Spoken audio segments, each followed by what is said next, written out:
Up News dipersembahkan oleh Universitas PGRI Semarang.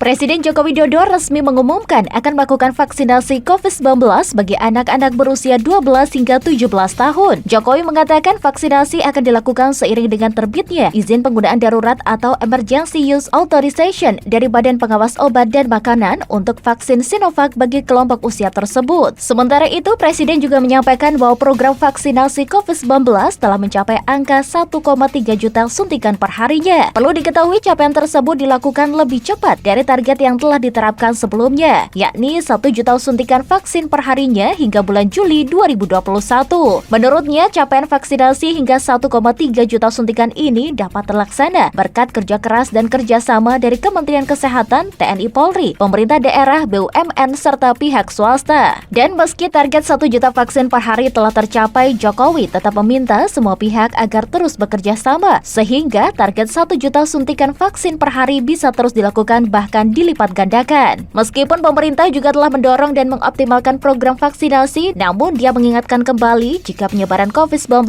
bisa ditekan dengan adanya upaya bersama. Untuk itu, Presiden meminta kepada semua masyarakat agar tetap menjalankan protokol kesehatan dengan disiplin.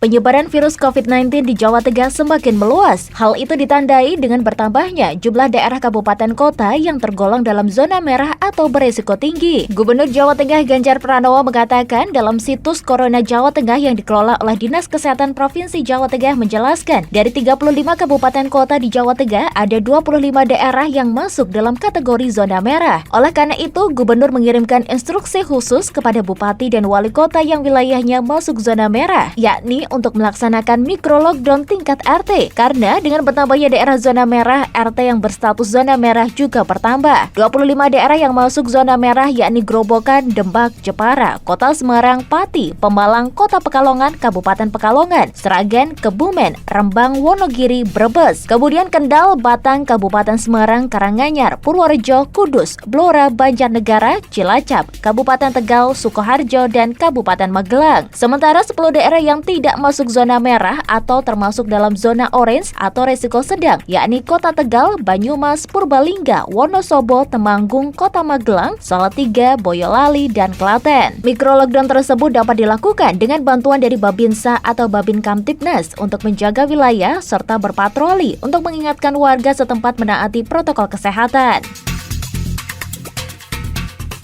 Lembaga Penelitian dan Pengabdian kepada Masyarakat Universitas PGRI Semarang menjalin kerjasama dengan Universitas Widya Husada Semarang. Kerjasama ini di berbagai bidang seperti pertukaran informasi terkait dengan pengelolaan penelitian, pengabdian, pengelolaan jurnal, HKI, penerbitan buku, dan pengelolaan inkubator bisnis hingga KKN. Dalam penandatanganan MOU kerjasama kedua perguruan tinggi yang digelar secara virtual ini dihadiri oleh Rektor Universitas PGRI Semarang, Dr. Muhdi S.M. Hum, Ketua LPPM Ubgris, Dr. Seno Warsito MPD, Kepala LPPM Universitas Widya Husada Semarang Ambar Dwi Erawati, serta pejabat struktural masing-masing LPPM. Dalam sambutannya, Rektor mengatakan bahwa Universitas PGRI Semarang terus diperhatikan dan dipercaya oleh sivitas akademika lain. Dia juga menjelaskan bahwa Ubgris telah membuktikan diri dalam melaksanakan Tridharma perguruan tinggi dengan baik. Hal ini terbukti dari banyaknya prestasi serta penghargaan yang terus diraih oleh Ubgris dan terus meningkatkan sumber daya manusia unggul serta menciptakan budaya akademik berkualitas. Sehingga saat ini Ubgris banyak prestasi tingkat nasional hingga internasional.